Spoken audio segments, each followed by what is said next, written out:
Hi everybody, this is Mary Trujillo, and today we're going to be talking about cleaning out your cabinets.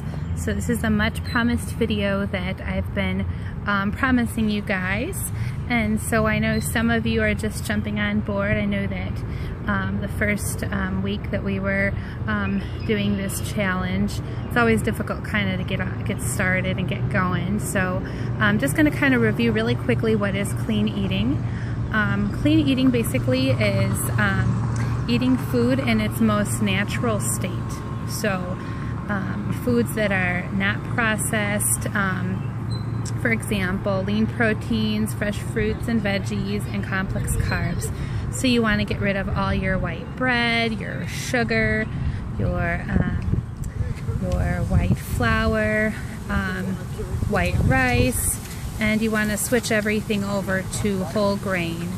So if you really want to go all out, you can get sprouted, which is one of the most natural states that you can get for, like Ezekiel bread, for example, is a really good example of some sprouted breads.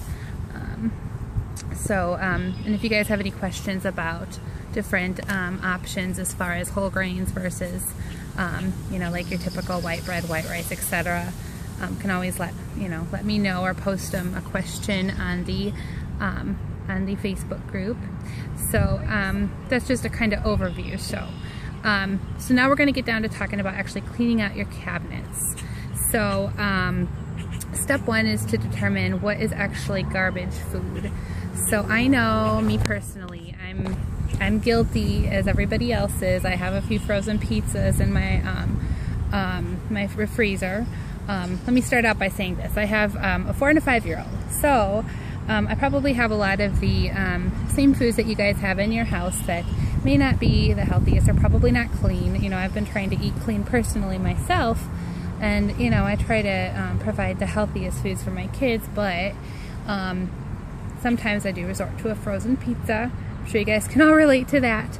So so for example, in my freezer, I probably have some frozen pizzas, and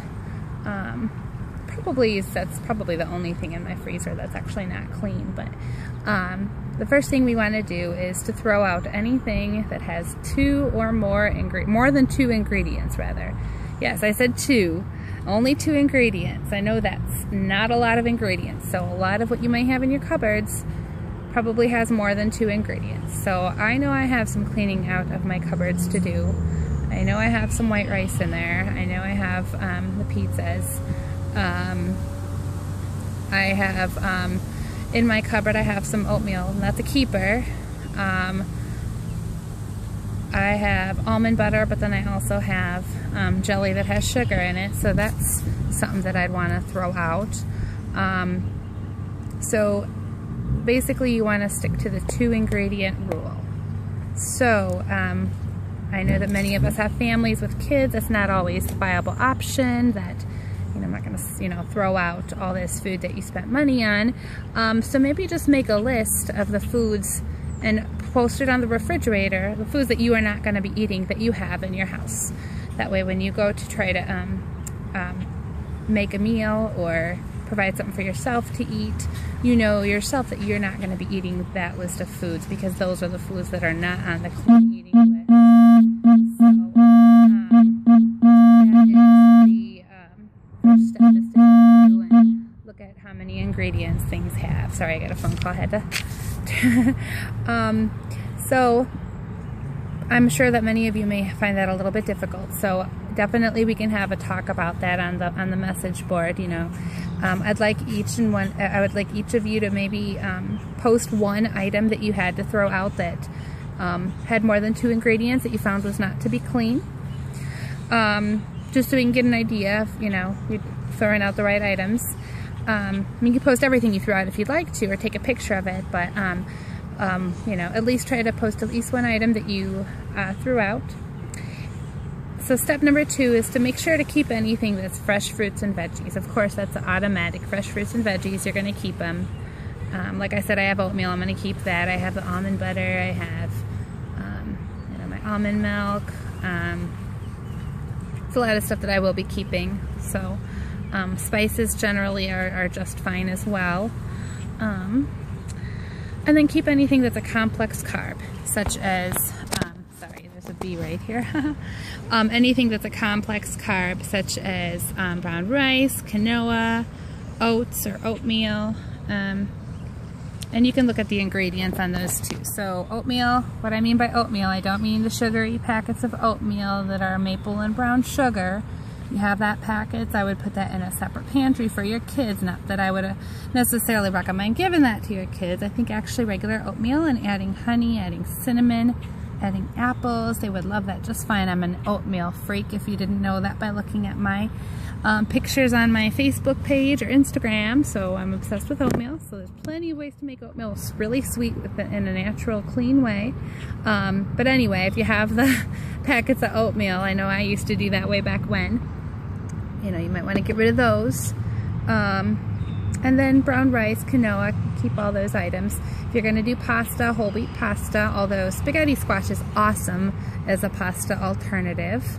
But I was obsessed with spaghetti squash a while back. You'll find pictures of that on my Facebook as well. And then condiments. Condiments is one of the most tricky things. I'm sorry, I keep using my phone for this video, so it's probably not the best quality, so I apologize. But condiments, so you're going to look at your dressings.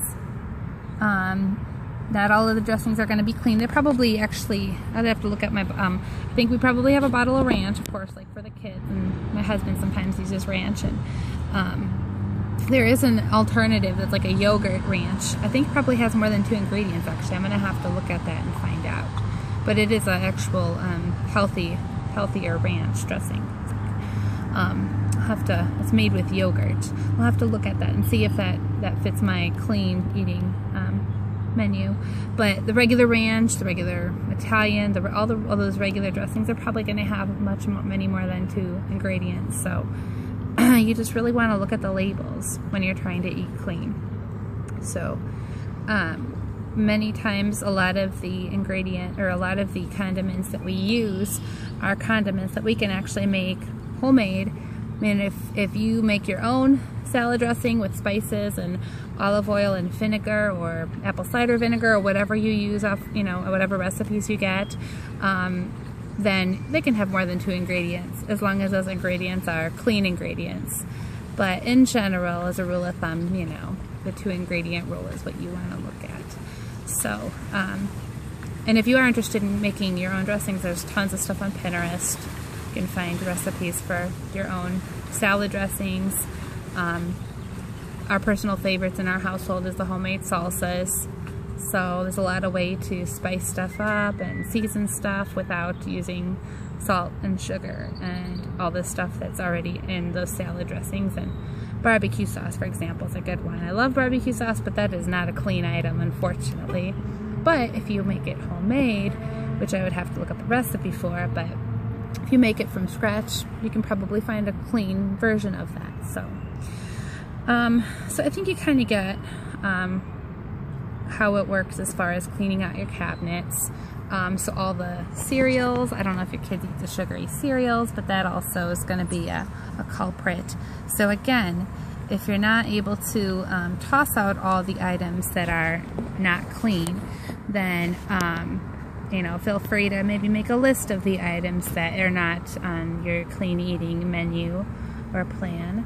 And remember, this is something that hopefully will turn into a lifestyle change, not just, you know, 1 week or 2 weeks or whatnot of eating clean, eating healthy. Hopefully this will adapt into a lifestyle change that'll be long-term. Hopefully we can get our kids and our other family members kind of on track with us. I know that my kids really like clean food, and they like the clean eating meals that I prepare. However, they still like, of course, the pizza and the sugary cereals and all that. So I completely understand how hard it is to get your kids off those things. Much harder to get your kids than yourself. So I hope to see you guys posting in the group, and I will talk to you soon. Thanks so much for watching. Bye-bye.